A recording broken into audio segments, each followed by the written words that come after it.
information on the cranial nerves, or another way of looking at all the information on the cranial nerves, will be on the end of this, which has with it a nice little chart that better simplifies each of the 12 cranial nerves as well as 12 actions, which is all we went over in lecture today.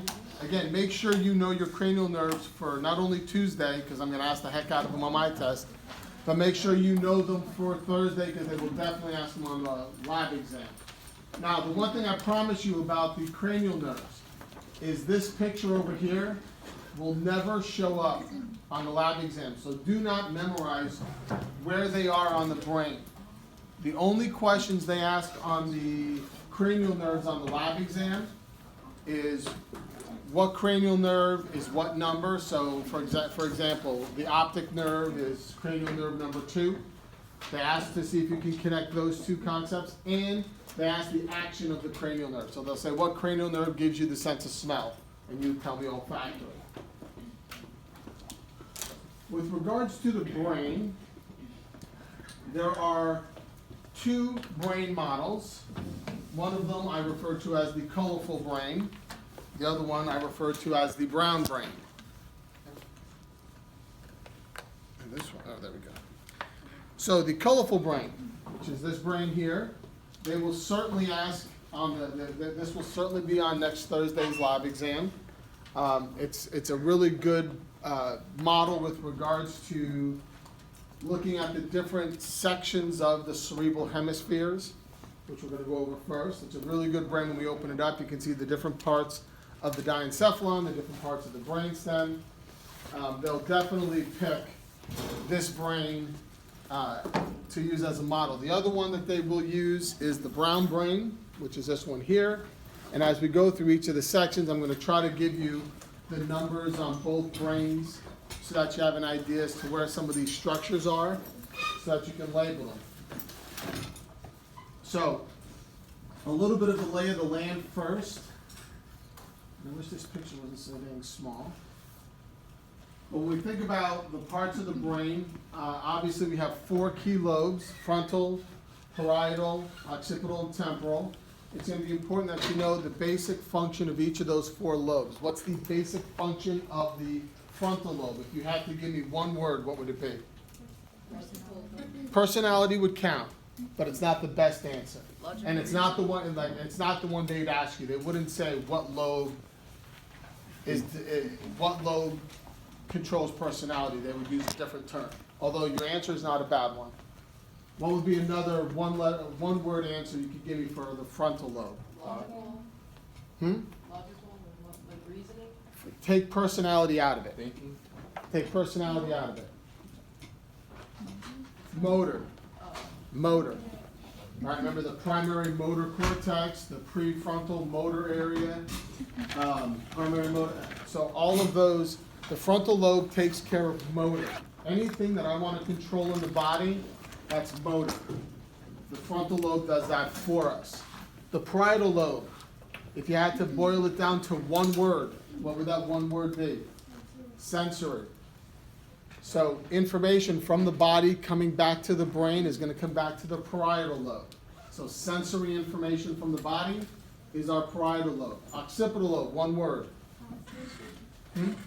Sight or vision. Right, the term they usually use is vision. So vision is definitely what the occipital lobe is all about. And then the temporal lobe, you can give me 3 words. What would the 3 words be? Not yet. 3 words for the parietal lobe. Hearing is one.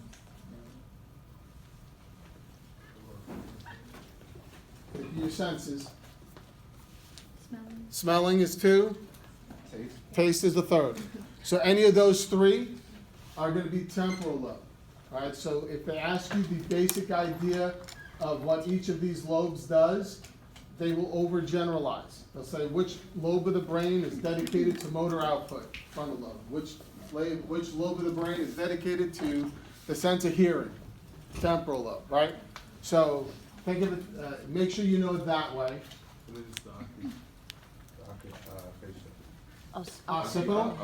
Occipital is sight or vision. Yeah, sight or vision. There's also two special areas of the brain, all right? Two special areas of the brain that we talked about, and you can see them on your brain. Those special areas were Broca's area and Wernicke's area.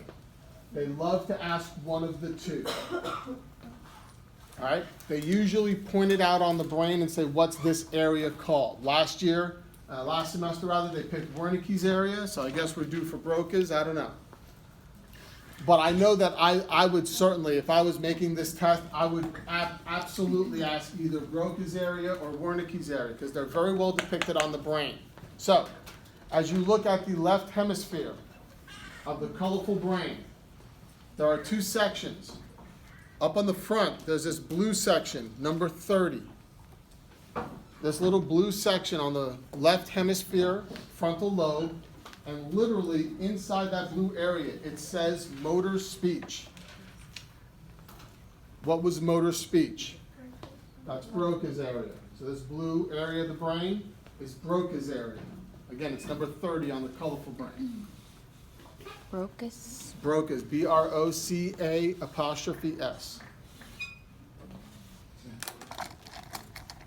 If you look in the back part of the brain, it's red and blue. One says reading, one says sensory speech. These two areas combined, again, only on the left hemisphere. These two areas combined make up Wernicke's area.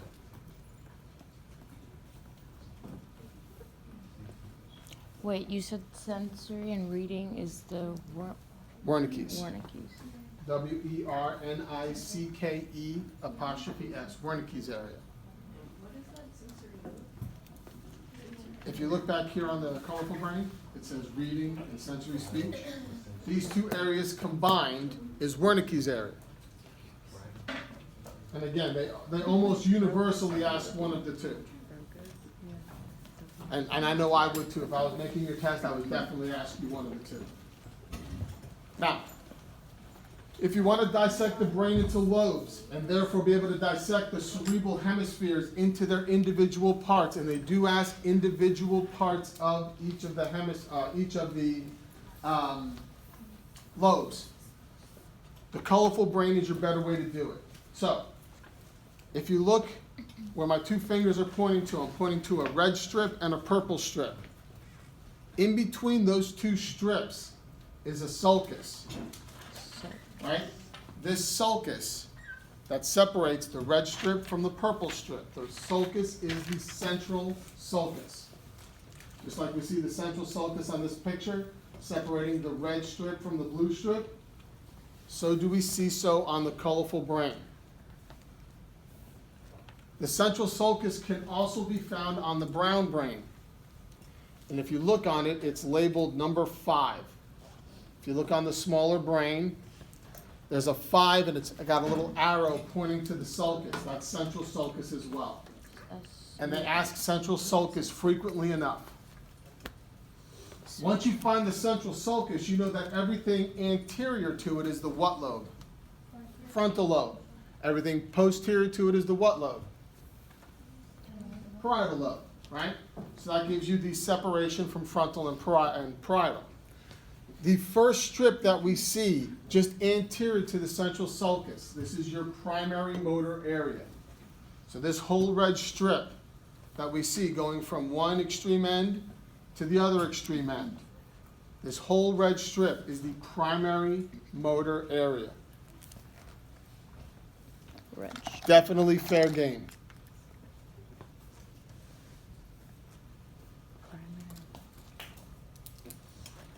In front of the primary motor area is the premotor area. It's represented in yellow. It actually says in it, premotor.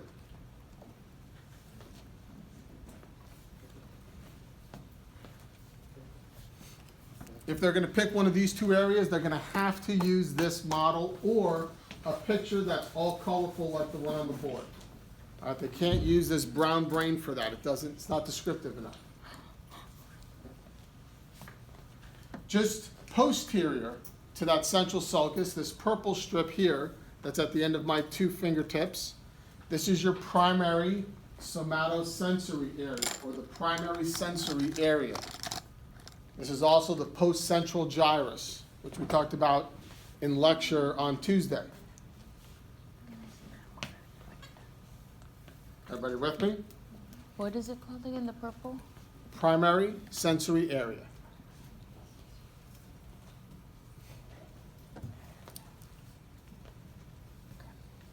As we look at the back of the brain, everything we see in green and yellow, this is what lobe? Occipital, right? So this is the part of the brain which houses vision. This green area is your primary visual area.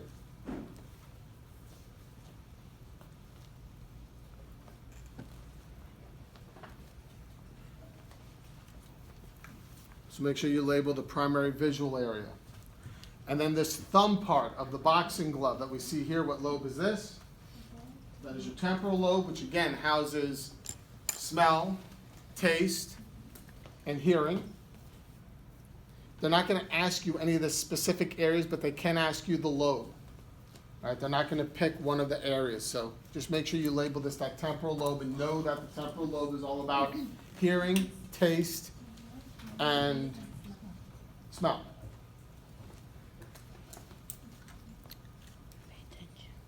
As we cut the brain in half, and this one you should do for both the brown brain as well as the colorful brain, because they will pick either or when they do this. So once you cut the brain in half, now what I'm showing you model-wise relates to the same picture that we have up on the board. There are 4 parts of the brain. What are the 4 key parts of the brain? We have brain stem, diencephalon, cerebellum, and cerebral hemisphere, right? So we just got done with the hemispheres. So the next one's diencephalon. The diencephalon is everything that you see in between my fingers that is orange. So everything between my fingers that's orange, that is the diencephalon. And the diencephalon is broken down into 3 key parts: thalamus, hypothalamus, epithalamus. Thalamus, hypothalamus, epithalamus. The thalamus is the area of the thalamus that is 1/13. So it's this central area that I'm surrounding with my finger. So I'm ultimately going around the perimeter of the thalamus with my finger.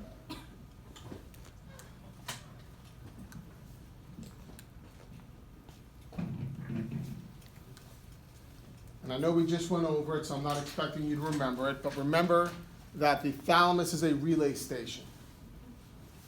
Neurons that are coming in from the body will have to pass through the thalamus and then make their way to the part of the cerebral hemisphere that's appropriate, so that we feel things and sense things appropriately. Below the thalamus, which is represented by this stalk, which I'm rubbing my finger up and down on, this is the hypothalamus.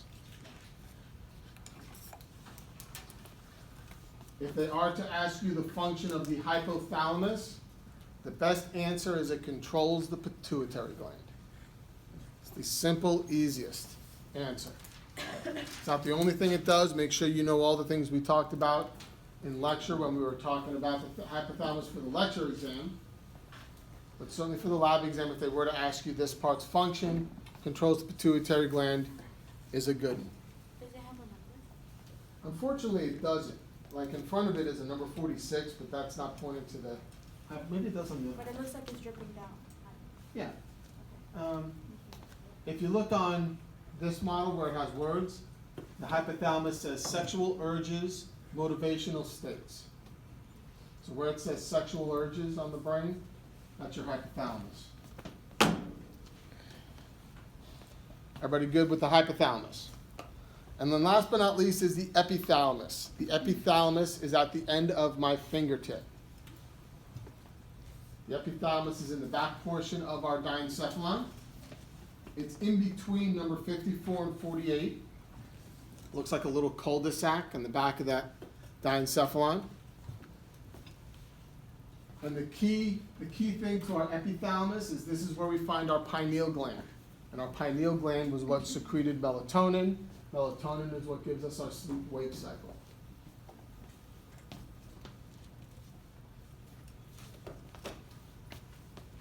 Is everybody kosher with the diencephalon? The third section of our brain is our brain stem. And the brain stem, if you go to the opposite half of the model, there's actually numbers along the brain stem, so I can actually. This portion of the brain, everything between my fingers, that is the brain stem. It's all in white. 3 parts of the brain stem, those being the midbrain, the pons, and the medulla oblongata. The brain stem, number 67. So number 67 is your brain stem.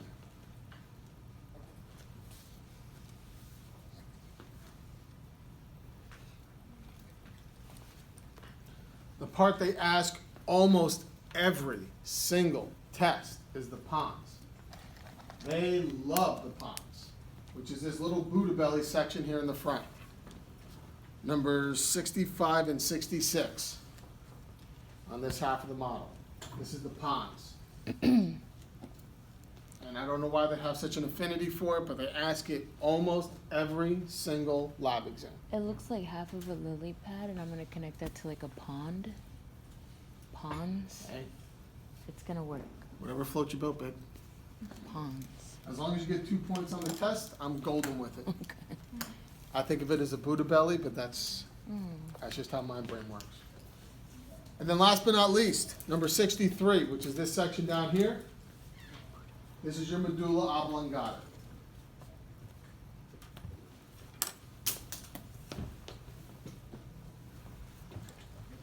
Everybody good with those 3 sections? Last but certainly not least, represented by this greenish color, the section back here at the end of my index finger, that is your cerebellum.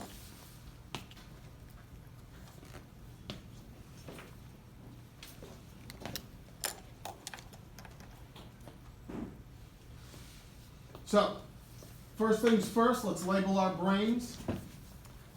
Make sure that we have all these sections down pat. Make sure you label them, everything that I've told you. Those are the parts that they're going to ask on the lab exam. The lab exam. Which one comes first? Lecture is Tuesday, lab is Thursday.